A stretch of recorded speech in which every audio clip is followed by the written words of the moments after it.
Everyone, welcome to our PBS Canvas chat. Today we'll be talking about effective discipline procedures. This is Molly Blair from Student Support Programs and Services. Hi, this is Alyssa Lipinski, also from Student Support Services. And we are here with Dave Law, who oversees student discipline for our district, and also Scott Larson from Professional Development is on the chat as well. So our goal today is really to cover all parts of the discipline process from a PBS perspective and address those benchmarks of quality dealing with student discipline. So our outcomes, what we hope that you're able to do with your team after today, is to begin developing some clear definitions for problem behaviors that you're concerned about on your campus, coming up with a hierarchy of effective responses to those problem behaviors, so having that plan in advance, and then identifying your action steps that you need to do to develop a comprehensive referral process. So really starting with that classroom level with how teachers are managing behaviors and then how that connects with the office referral process. So these are our benchmarks of quality for PBS. We're looking at 7 through 12 today, and I have them up here on the screen for you. So these deal with procedures for discipline, including having a description of the process, including documentation procedures, having a referral form that gives you useful information. So our discipline referral form is, for office referrals is provided by the school district, but many schools will have a minor incident form that teachers use to track data on behaviors that are managed in the classroom, and we'll look at some examples of those. Definitions of problem behaviors, including differentiating that major and minor behavior. So what things would teachers typically deal with in the classroom versus what warrants a behavior to be handled in the office setting. Absolutely. And then what might be appropriate responses for major and minor behaviors. So that's just an overview of the benchmarks we will address today. So starting out with definitions. It's really critical that staff has an understanding of what the definitions of the behaviors are, that we're all talking about the same thing. Our data really will not be accurate if we all have different ideas of what it means, for example, to be disrespectful. If your entire staff saw a student engaging in an inappropriate behavior, would they all be able to classify that behavior in the same way on a referral form? And also considering input from families, making sure that the behaviors are culturally relevant and make sense to your population. So this is just a quick activity. We're going to do a 1-minute quick write in the chat box so we can see each other's thinking here. Would you please list out specific behaviors that would indicate if students are being disrespectful? So what would you see if a student is being disrespectful? We can type in the chat box.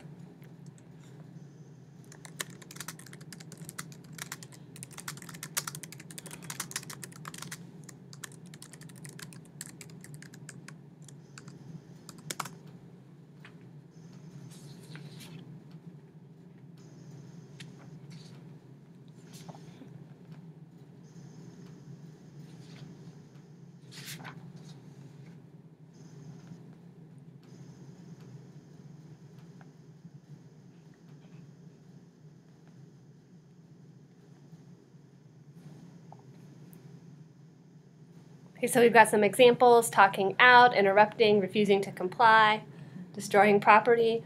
So there's a range of behaviors that could be interpreted.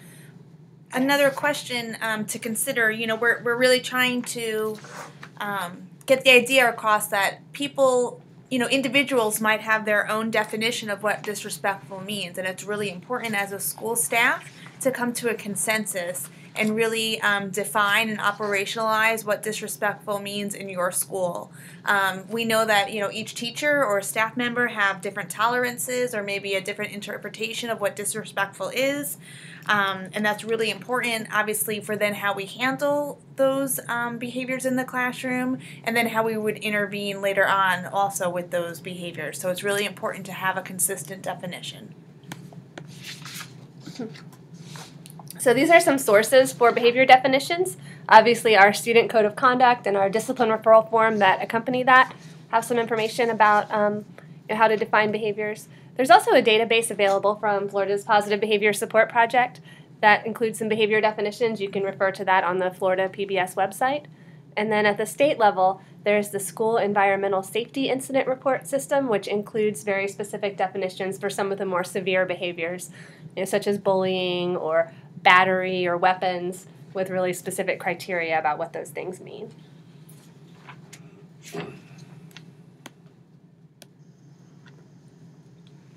Okay. And these are just some behavior definitions that I want you guys to look at for a few minutes, and we'll do some talking in the chat box. What do you see when you look at these three definitions? Do you notice anything that could be confusing to staff or that might be difficult when communicating the difference across these behaviors? So we have bullying, harassment, and teasing and taunting. Now these are common questions that come up in schools.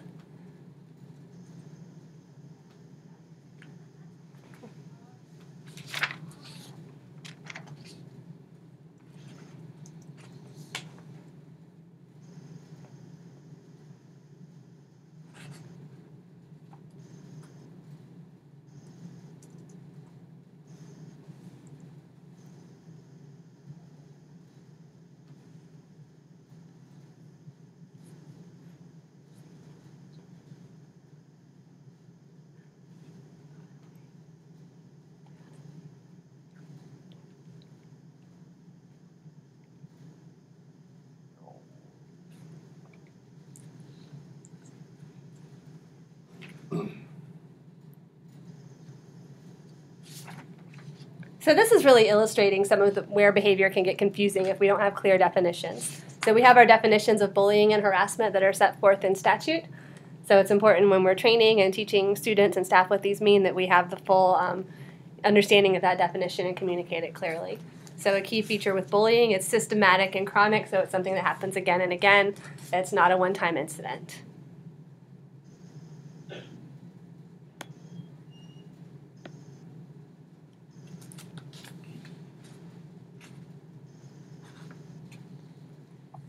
Okay, the next slide really talks about how, as a school, we need to make a clear distinction between problem behaviors that are handled more by teacher or staff versus problem behaviors that are office managed or even crisis managed behaviors.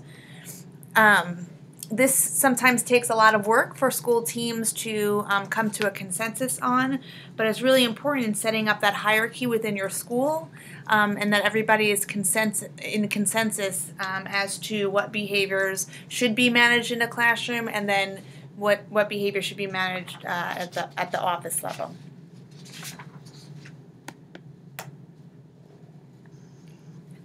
So now that we're thinking about how to categorize different behaviors and what behaviors you're most likely to see on your campus, let's talk about how to deal with problem behaviors when they occur. So effective consequences are those that are successful in changing the inappropriate behavior. It's critical to understand that the most severe consequences are not always the best if they're not resulting in behavior change. It's important to have consistent school-wide procedures for dealing with problem behaviors and to consider a consequence that makes sense based on the function of the behavior and the severity of the behavior. Taking time to discuss consequences and options before problems arise helps ensure that better decisions will be made, since we are not making decisions impulsively and emotionally, and reiterates that the behavior change is the ultimate goal. So this is kind of an add-on to the previous slide where we talked about just identifying what behaviors would be managed in the classroom versus office, and then how we're going to consequence or intervene with those specific behaviors would be the next step of it. So the next few slides are just basic principles of behavior. We've alluded to these principles throughout our modules so far. And since we're focusing on how to change behavior, we just want to make sure we have a solid understanding of some certain components here. And these principles also apply to how we reward appropriate behaviors, not just how we would consequence or respond to a problem behavior. So I think it's important to kind of review these basic principles of behavior. Sometimes we forget some of these components, and to remember that a behavior is anything we say or do, so we need to be able to observe it. It's a response to one's environment, which we can consider the antecedent to a behavior happening is the environment. It serves a function or a purpose, so there's motivation as to why the behavior is occurring, and then it results in a desired outcome, so there is a consequence or a reinforcer of that behavior. It's learned, and then it can also be changed, and that's really important. So these are ABCs of behavior. So ABC is antecedent, behavior, and consequence. So what happened right before, what is the behavior, and what happened after. And remember that consequences can serve to strengthen or weaken a behavior. So if something desirable happens following a behavior, whether it's an appropriate behavior or not, that behavior is more likely to happen again. If something undesirable happens following that behavior, it is less likely, or the behavior is weakened.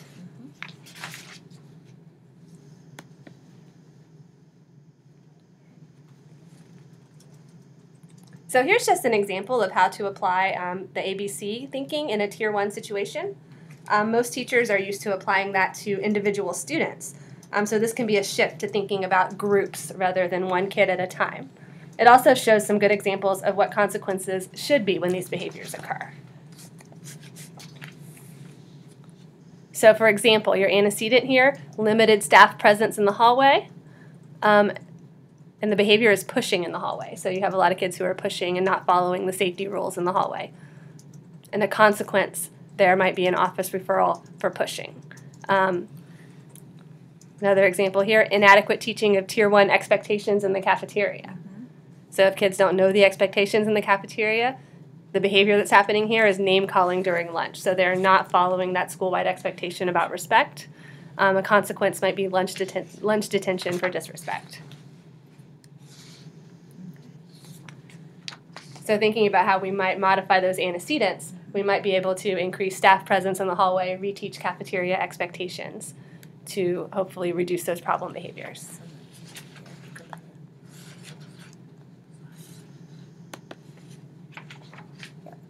So just like Molly was talking about, we want to really look at those antecedents and see what can be changed so that the behavior then changes, and then that the consequence also is reinforcing the behavior that we want to see. So in the example that we just mentioned, we make sure to increase staff presence in hallways during the transitions. The behavior is then students walking appropriately down the hall, so they're being safe. And then they're earning, a token, a reward, praise in the hallway as they are following the expectation and demonstrating the desired behavior. So this is an illustration about functions of behavior. So we call what students get out of a certain behavior the function of the behavior, or why it's occurring. So all the possible functions of behavior are summarized here. Getting something or avoiding something are really the research-based functions of behavior that exist. We have other hypotheses you might hear people using out there, like to gain control or to push somebody's buttons, but those aren't really supported by research. So when we hear those kinds of hypotheses, we want to analyze a little more deeply to understand what's going on so we can address it. When we identify the function, it's also helpful to describe the antecedent and the behavior that's involved. And when we accurately identify that function, it helps us to more easily identify the replacement behavior that needs to be taught. So I'll give an example, and then I'll ask you guys to generate some ideas for what you think the function of this behavior might be. Let's think about a third grade student, a little boy, say his name is Jacob, and he, whenever there's math instruction going on, Jacob gets out of his seat, he walks around, maybe starts talking to peers, taking objects off people's desks, asking to go to the bathroom. Anytime there's math instruction going on, Jacob is up out of his seat and he's off task. What do you think might be the function of that behavior? Type in the chat box, please. Take some guesses and hypothesize.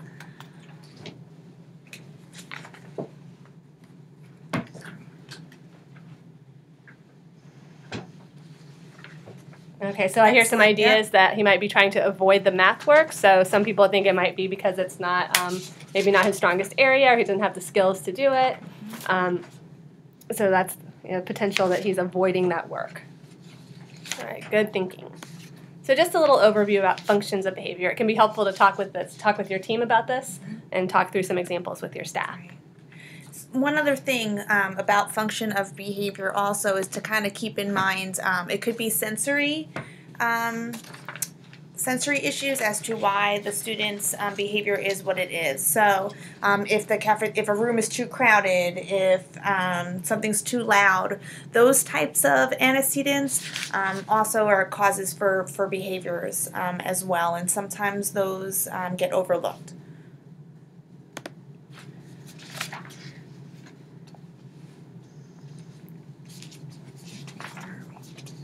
Okay, so remember, your hypothesis is your best guess about why the behavior is occurring. We're not diagnosing students. We are trying to understand why it's happening in that ABC sequence. so we can intervene and get better behaviors, increasing that engagement for the kids. So just a summary of behavior principles. Behavior is learned. Just like we teach reading or we teach math, we can teach behavior. So we want to determine those desired behaviors. Those are our Tier 1 expectations that we communicate and teach throughout the school. We model, prompt, and teach the new skills and behaviors, and we reward students for engaging in behavior that reflects the Tier 1 expectations. If you find that you have people in your faculty that maybe need a little update with understanding that ABC concept or principles of behavior, there's an online tutorial here that we wanted to share with you that's pretty quick and easy for people to go through and beef up their understanding. It has 4 different sections, and each one takes about 10 minutes, so it's very interactive. So this will be posted on Canvas. Okay. So now we'll talk about preventing problem behavior. So this slide gives some specific examples of how to prevent problem behavior. All ideas in these next few slides come from either professional text or ideas used by teachers and administrators alike. And people recommend them and say that these are strategies that have worked for them as well. And consider that these strategies can happen before problem behavior occurs, but also as a response to problem behavior. So if a student misbehaves and there's a way to prevent it from happening again, conferencing with the student, right, problem solve and teach the skills, and then make the change to prevent it from happening in the future. And we, along with preventing problem behavior, we have a really good handout about precision requests that we added to the Canvas site. So those are specific steps for giving directions and prompting students in a way that is likely to lead to compliance. Right. And these are examples of responses to problem behavior. So these are specific ways to respond effectively. So addressing that problem behavior while minimizing that interruption to the flow of instruction. Odds are teachers are mostly familiar with these ideas, but it might be worth pointing out about rewarding students who are nearby displaying the appropriate behavior and some of those reteaching pieces. Sometimes teachers and faculty members kind of forget the whole scheme of how to respond appropriately to problem behavior, and they kind of have one go-to where the list that you see, where is it? Sorry. Do we have that slide? We do. Sorry. Okay. Nope. That's it. Okay, sorry. So this list here helps, sorry about that, helps everybody out in just reminding all the different examples of how you can respond to problem behavior. Instead of doing that one go-to in your toolbox, it kind of expands that for each of the teachers, and it is just a good reminder for all of us that we might have to differentiate how we respond to each child's problem behavior and see what works best for them. Is there anything you would add to this list? Great question. You can add in the chat box.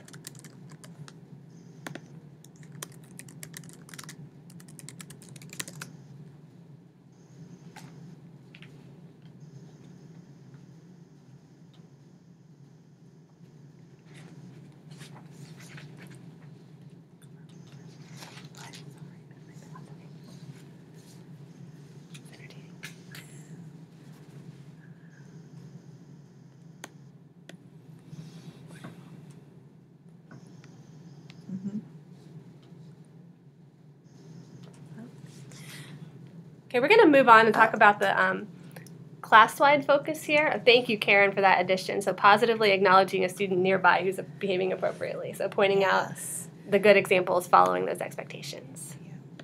So we'll move on to class-wide focus, and we're thinking here about making connections with the Marzano framework and, really recognizing and rewarding when students are following procedures, and then also how will we deal with that when students are not following procedures. Right, and the next few slides are examples of classroom management that takes place typically in an elementary classroom. the whole traffic light with the red, yellow, and green. So we wanted it to be more applicable and to people's daily lives here. So when a student is on green, which means obviously that they're following all the school-wide expectations and classroom expectations, we want to remember that we're giving them intermittent praise. Whether that's through your classroom management system of pulling names out of a hat, or classroom bingo, or whatever you have set up in your class, it's important to keep praising those students that are demonstrating the behaviors that we desire and that we want. The next slides really talk about, again, when students are maybe on yellow or on red. So basically they've already had some infractions or some reminders that they are not following the classroom expectations and rules. So Molly mentioned a little bit about precision request earlier, and this is some example of that. So a student might receive a verbal warning first for not following the school expectations or classroom rule, and these slides here kind of give you the verbiage as to how to respond when a student's not doing what the rule or demonstrating or following the rule that we would like, and then tells you, what to do next if they then, after you respond to them, if they then demonstrate that behavior. We want to praise the student immediately for following the rules. If they don't do that, they also get a physical warning, which means maybe like a physical prompting, a hands on the shoulder. And again, verbiage is here provided for you for those next steps and what you would do, and being very explicit and making sure you're telling the student what you want them to do and not asking them a question. And then again, praising them if they immediately change their behavior and follow the rules. And then they would have a consequence possibly of a color change, or whatever your school-wide classroom discipline hierarchy is when students don't follow the rules, with your traffic light classroom management system. So again, there is a handout that talks more specifically about precision request, but this is just a scenario that happens a lot in the classroom with that certain classroom management system.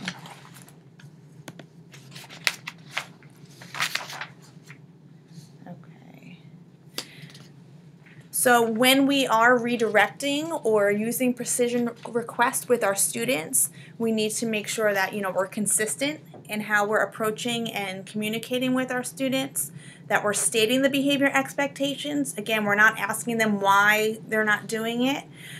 We're telling them what they are, that we're using the same language each time, the same tone, that flat affect. That we're making requests and walking away, giving them time to engage in that appropriate behavior. And then, of course, the feedback loop in all of this also is having that communication between home and school, and, those phone calls or parent communications of when positive things happen and when negative things happen as well.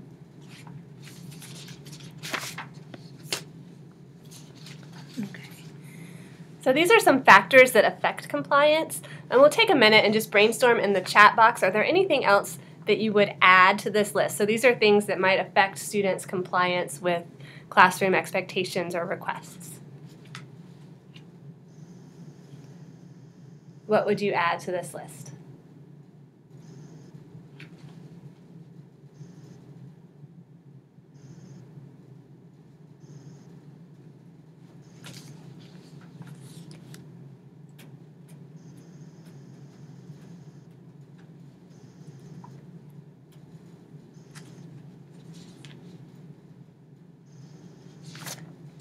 Yep, praise whenever possible. That's right, Nicole. And we talked about using that intermittent praise also, when students are doing what they need to do. And some other recommendations, not using a question format, so making a polite request, please start your work, rather than isn't it time to start your work, or don't you want to do your work now? Also, research shows the optimal distance for giving a command is about 3 feet. So you don't want to be all the way across the room or behind your desk when you're giving directions. Yep, Nicole, also great point of, praising, not just saying good job, but being very specific so that it's meaningful for the child. So, Johnny, I like the way you picked up the pencil and started your work right when I asked, right when I told you. so they know exactly what they're doing, that they're doing well and getting that praise for. So then we're increasing the likelihood of it happening again. Other recommendations, making only one request at a time, so we don't want to string together a whole bunch of requests. And also making more do than don't requests. So we want to tell students more what we want them to do than what we don't want them to do.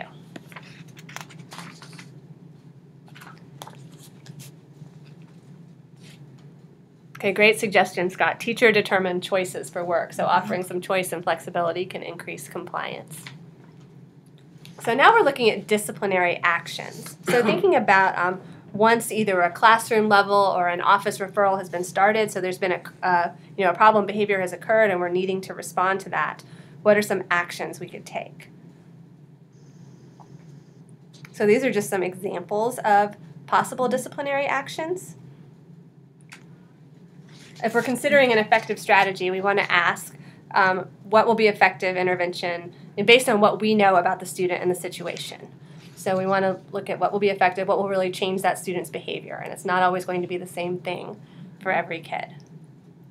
And families can also be a great source of input about what works and helping to implement strategies. And it also shouldn't be the same disciplinary action for every infraction that there is. So we need to make sure that it's meaningful and makes sense to what the infraction or inappropriate behavior is being demonstrated.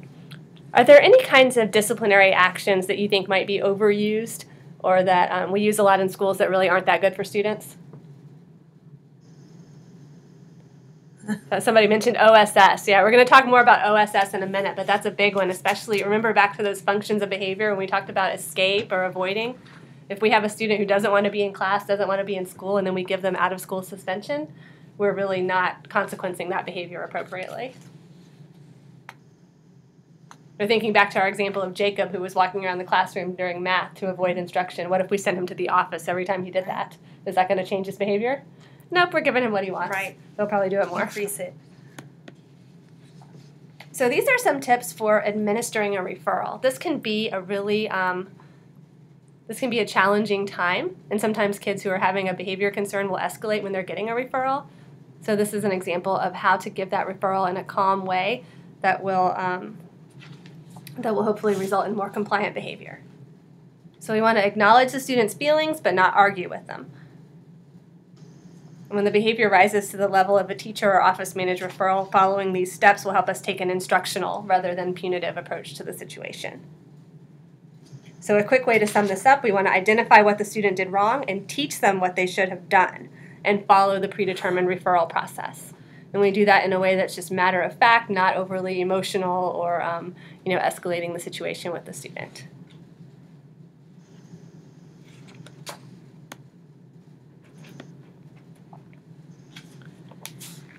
And here's a note on suspension. Yes. We mentioned this earlier. And when we say suspension, we mean all kinds of suspension. So not just out of school, but what about in-school suspension? Sure. Use of a reflection room or kids that are spending a lot of time in the office because of their behavior, but they're not getting sent home. They're still being removed from instruction. Yep. Or even being sent to a different class. So suspension in this sense could really just mean time out of their seat, time away from engagement, time away from instruction. So we have a lot of kids who are getting suspended from school, but there are a lot of negative consequences to suspension. So kids are removed from instruction. They're not getting that academic engaged time. The more that a student is suspended, there's an increasing likelihood that they will ultimately drop out of school. Mm-hmm. Unfortunately, suspension does not even appear to be a deterrent for future misconduct. So a lot of kids who are suspended will end up having repeat suspensions. It does not change behavior. It can be used to provide relief to teachers, but it doesn't really address that underlying issue. So sometimes we're just kind of Band-aiding it. Yeah, putting a Band-Aid or putting off the problem for a few days, but eventually that student will be back, still needing to have that issue addressed. And very importantly, the kids who are suspended the most are often those who really academically need to be in school. There is a huge issue with disproportionality in suspension, where the kids who are suspended from school the most are often our students with disabilities, our students who are living in poverty, minority students, there's a lot of inequity on a national level when we look at suspension from school. It has a very negative impact on kids. And if your school is, trying to look at or problem solve or think outside the box for alternatives to suspension, there's a recorded online chat that we have the link right here, and it will be posted to the website as well, that can provide you additional ideas for your school teams. And it's just important to keep in mind that there needs to be multiple strategies, as one won't be effective for all students. So really keeping in mind the student, the individual, and the function of their behavior. So we've talked some about consequences. Now we're going to talk about forms for data collection. So remember, the purpose of forms is communication and data collection, so we want to make sure what we're using accomplishes the goal that we want to accomplish with it. So we know we have our office discipline referral, which could be referred to as a major incident form. So when a student is being referred to administration for a major behavior issue, you would use your MIS 413, your office discipline referral form. But many schools also use minor incident forms. So those are for those behaviors that would be considered teacher managed, but you still want a consistent way of tracking and communicating with parents and others about what's going on. Right. From that minor incident form, you can still gain then, if it's created appropriately, meaningful information for data-based problem solving. You can look at how the student demonstrates patterns with their behavior, in an effort to then change that behavior. And then obviously it's a tool to document disciplinary actions and interventions.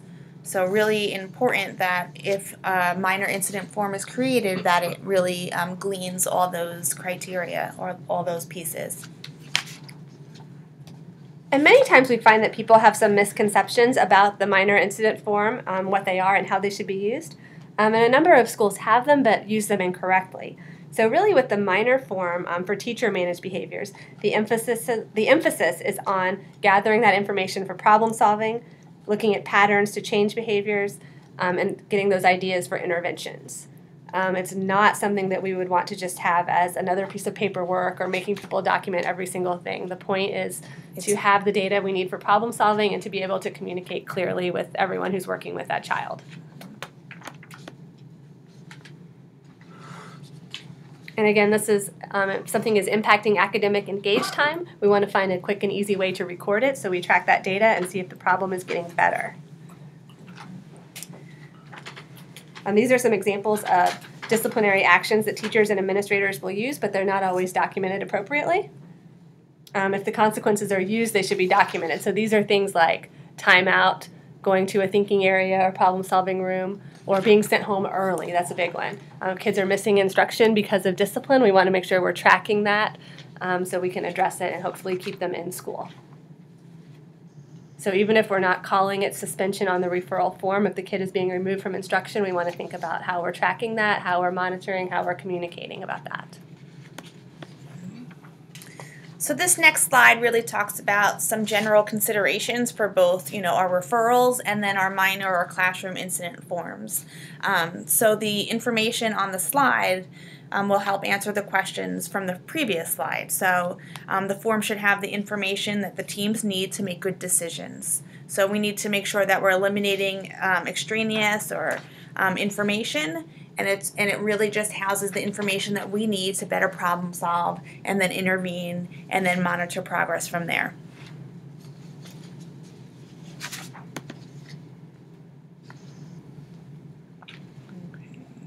And these are the questions that should be answered by a any kind of form you're using to track behavior. We've got some examples for you on Canvas that you can look at if you're interested in implementing something like this for your school. And hopefully, when teachers or schools are using a classroom-based incident form, the purpose of that is to really inform your Tier 1 instruction and your Tier 1 curriculum for behavior, because it is classroom-based management and behavior. So something to keep in mind when you're problem solving around it. It should be for the group. So now we've talked about preventing and responding to misbehavior. We've talked about forms. Now we're going to discuss developing a coherent discipline referral process. So how do we make those connections between classroom behavior, how we address it in the classroom, and then when we're addressing behavior in the office? So in general, an effective process would have these components in place. Some schools may already have a process in place, so it's just important to revisit and make sure everyone's informed and that it's working and people are following it. If it's working well, it's still important to look at that and see what we can tweak to make it even better. And if something is not working, we can always go back and look at why that's happening and what we need to change to make it work better. So the referral process is really kind of taking everything we've talked about so far and tying it together. So thinking about which staff are involved, giving communication to families, and then the teaching piece with the students as well. So looking at what the responsibility of the student is and what kind of procedures we have for re-entry when a student maybe has been removed from class due to a referral, but they need to come back and have some teaching as part of that re-entry plan. Mm-hmm. And one of the pieces sometimes that often gets missed for that re-entry plan too is communication between the office and the classroom teacher. We've gotten a lot of feedback to say that they didn't know what had occurred up in the office, so this might be an area to talk about with your team if this is the case at your school too, to kind of shore up those communication lines between the admin and faculty or classroom teachers so that there's a way to communicate how it was handled, what the consequences before the student or as the student transitions back to your classroom. So this is one school's example of a discipline procedure. We just wanted to highlight some of the positives that are out there. So in this example, they included major incidents, so what things would be addressed by administration and what things would be addressed typically by teachers. And they also have even written in the reteaching piece with the teacher and the school counselor, and then that they would notice and reward correct behaviors, or they would take action if the behavior did not improve. So very specific procedures that they build in the teaching piece for the student. Developing one of these flowcharts is also beneficial when we have communication with parents. It's great to have it posted on your website once one is developed, and to remind our parents and go back to it when we have discussions or when admin or the school counselor or teacher talks to and communicates with parents about their child's behavior. It's a good document to reference to kind of show where their child is throughout this discipline flowchart. And it really helps, again, shore up those lines of communication so everybody's speaking the same language and has a common understanding. So here's another example from a different school, and here they've delineated classroom managed, office managed, but then also what they call crisis, so something that would need an immediate response, such as if there you needed a threat assessment or somebody brought a weapon or there was a fire drill involved or something like that. So really the full range of behaviors that could occur. And again, here's another example where we've actually included a list of possible interventions right here. Sample interventions are there on the flowchart for people to refer to. So there are different methods of putting together a flowchart. Some of them are busier than others. Some schools have a narrative rather than a chart. So it's really up to the team what works best and what is the clearest communication for everybody. This is a summary of the section we've talked about so far, so really our comprehensive approach to discipline. We want to prevent the problem behavior from occurring in the first place. When it does occur, we need to make sure we're responding quickly and appropriately according to our procedures that we've already developed, and then following up. So having a plan to communicate, including with parents, with teachers who may have that student but have not been involved with the incident, bus drivers, cafeteria, anybody who's working with that kid, and then re-entry procedures. So how are we bringing that student back into the instructional environment and setting them up for success after they've had a problem?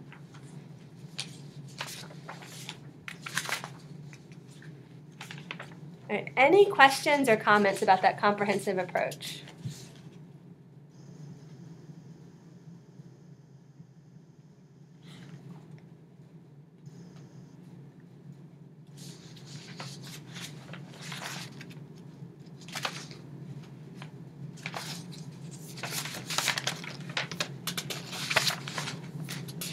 That's a lot of information. We'll move into some follow-up activities, so some next steps to take with your team. And all of these slides, as well as resources to accompany them, are being posted on the Canvas course.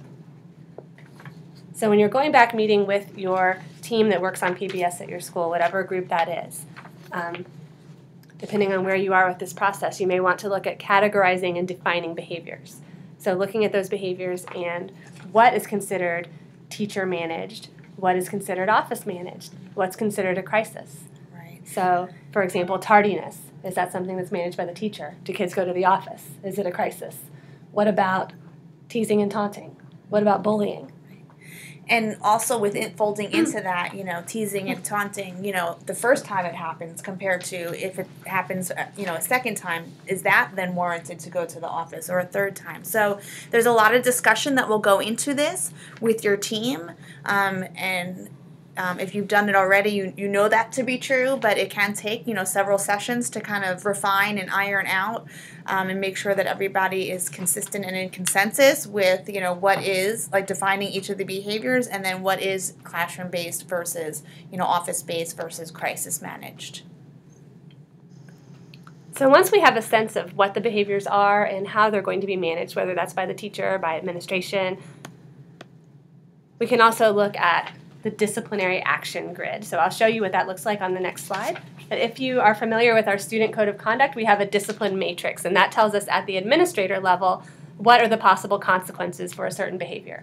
So that lets us know, for example, if a student is skipping school, these are the appropriate consequences. If a student gets in a fight, these are the appropriate consequences, and the administrator selects from those. So we can do the same thing with teacher-managed behaviors among teachers in a school or on a team, so we have consistent procedures. So we'd want to list the possible disciplinary actions across the top of the grid that we're going to show you in a minute, and then select which ones are more appropriate for each behavior.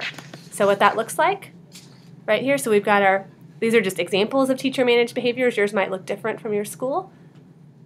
So for example, disruption, and then across the top we would list potential consequences. So parent conference, reteaching appropriate behaviors, loss of privileges, Sure. Student conference. Student conference, so you could have different examples and then check which ones would be appropriate for that behavior.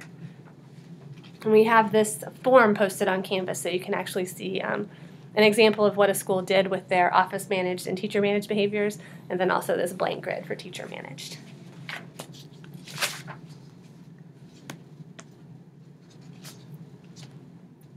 So once you have identified teacher-managed versus office-managed behaviors and spelled out some appropriate consequences for those behaviors, it could be time to look at a teacher-managed or minor behavior form.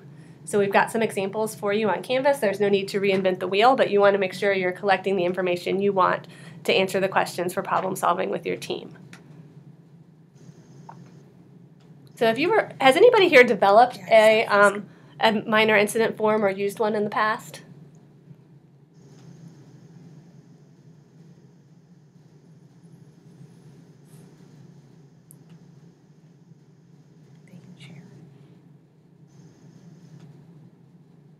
Okay, great. So some people have minor incident forms that they've used. If you guys would be willing to share that with us, we will post your examples on Canvas too.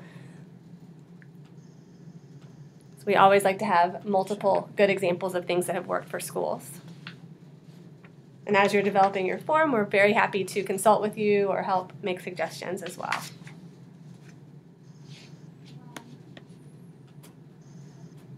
And then finally, that brings us to kind of our culminating activity. And if you're doing the chats for in-service points, this is what you will turn in on Canvas. Even if you're not doing it for in-service points, if you just want to give this to us so we can display it on the site, we're happy to share examples with other schools. So what we're asking people to do is look at those sample referral process flowcharts. So we gave you some within this PowerPoint, and then start developing what that process will look like for your school if you don't already have one. And your goal, what you want to submit in Canvas, is what your school's referral process looks like. That could be a flowchart, or it could be a narrative form, could be a paragraph. But what happens when that misbehavior occurs, whether it's managed by the teacher or by the office, what are the steps, and how do we work to successfully get that student returned to class? So if you're going to complete that, we'd like to see this submitted within 2 weeks from today. And we're also recording the conference, so if you have other team members that you want to hear this information, it'll be posted on Canvas as well. And obviously, if your team doesn't meet within this 2 weeks, we'd like it after their next team meeting for this to be one of the topics that you guys discuss and start fleshing out. Okay, so going back to your action plan. So looking at the plan your team has been using to manage PBS in your building, this is time to record those activities you need to complete. So based on where you are in your team, that could be defining and categorizing those behaviors, working on that disciplinary action grid, kind of similar to the discipline matrix but at the teacher level, developing a teacher-managed or minor incident form, or maybe you're ready to kind of finalize and write up your referral process in a flowchart or narrative form. So just take a few minutes to record your next action items and how and when you're going to address them. And then also looking back at your benchmarks of quality, so how you scored yourself last time around on the BoQ, especially items 7 through 12.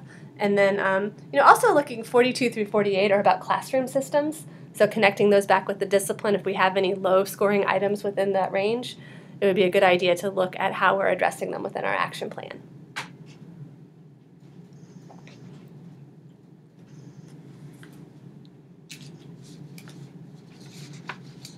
All right, that concludes our presentation for today.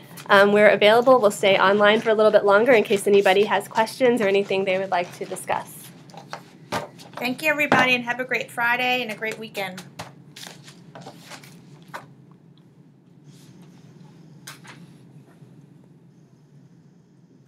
You are now muted.